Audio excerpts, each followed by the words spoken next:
Have you ever found yourself comparing your achievements, possessions, or even appearances to those around you, seeking validation and a sense of superiority or inferiority? In moments of conflict or disagreement with loved ones, do you notice your ego taking over, defending your own position instead of truly listening and understanding the other person's perspective? Welcome back to our channel, where we explore the depths of human consciousness and self-awareness.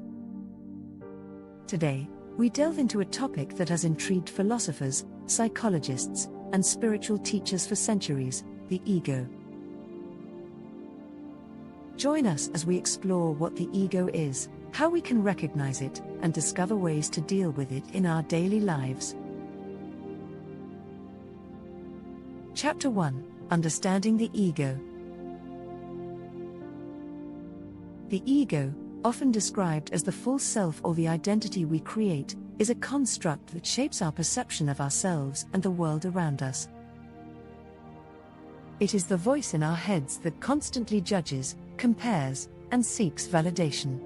Recognizing the ego starts with becoming aware of its presence within us.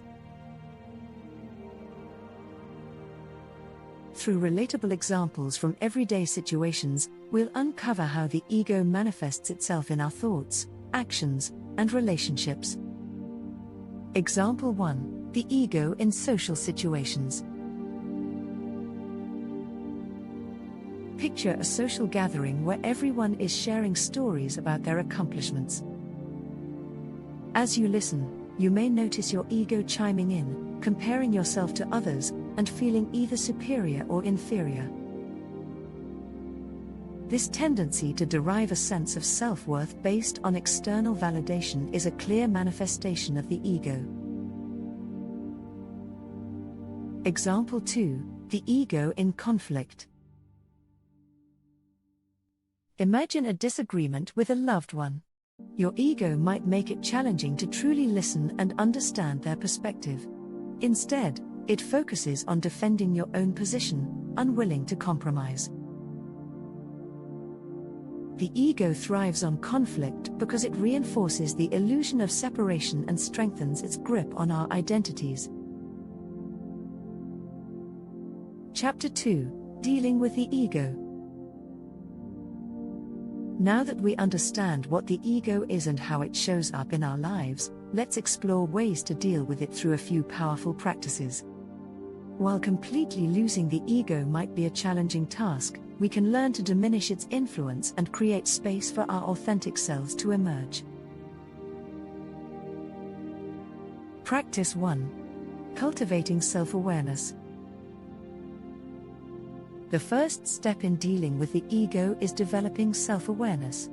Through practices such as meditation, journaling, or mindful observation, we can observe our thoughts, emotions, and behaviors without judgment.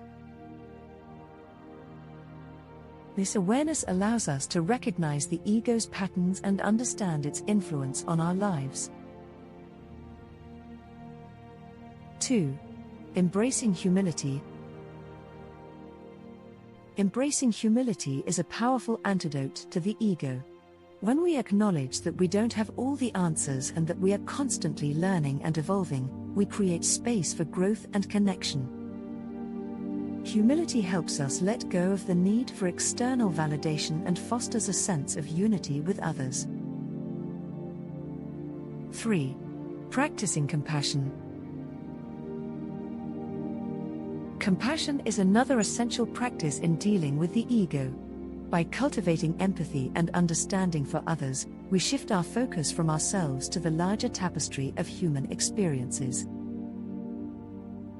Compassion dissolves the ego's barriers and allows us to connect deeply with others, fostering love and harmony. 4. Embracing impermanence. Embracing the impermanence of life is a profound way to loosen the grip of the ego. By recognizing that everything in this world, including our identities, is in a constant state of flux, we detach ourselves from rigid self-concepts and open up to the beauty of the present moment. 5. Practicing gratitude. Gratitude is a transformative practice that helps us shift our attention from what we lack to what we have. When we cultivate gratitude, the ego's incessant desire for more diminishes, and we find contentment in the present. Gratitude allows us to live in a state of abundance and appreciation. 6. Letting go of attachments. The ego thrives on attachments to possessions, relationships, and identities. By practicing detachment, we learn to let go of these attachments and recognize that our true essence lies beyond them. Letting go allows us to flow with life's changes and embrace the freedom that comes with detachment. 7. Cultivating presence. The practice of presence is about fully immersing ourselves in the here and now. By grounding our awareness in the present moment, we detach from the ego's incessant chatter about the past or future. Presence allows us to experience life directly, without the filters of egoic interpretations. 8. Surrendering control.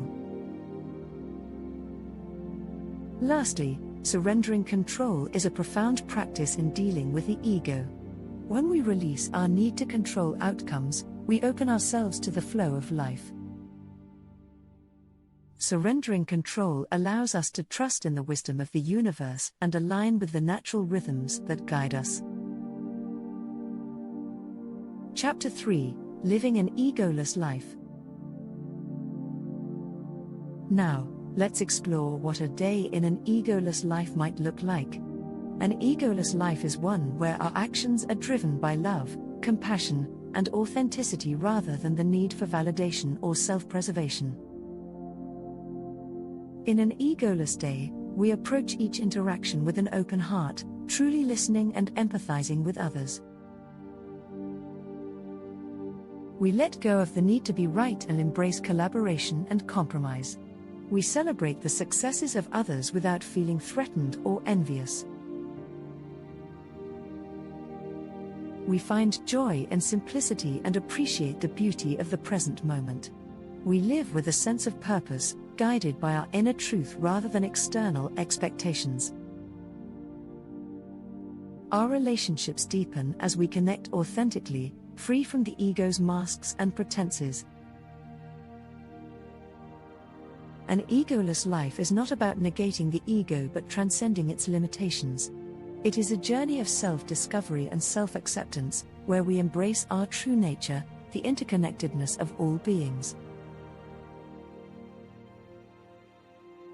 As we conclude our exploration of the ego, remember that this journey requires patience, practice, and self-compassion.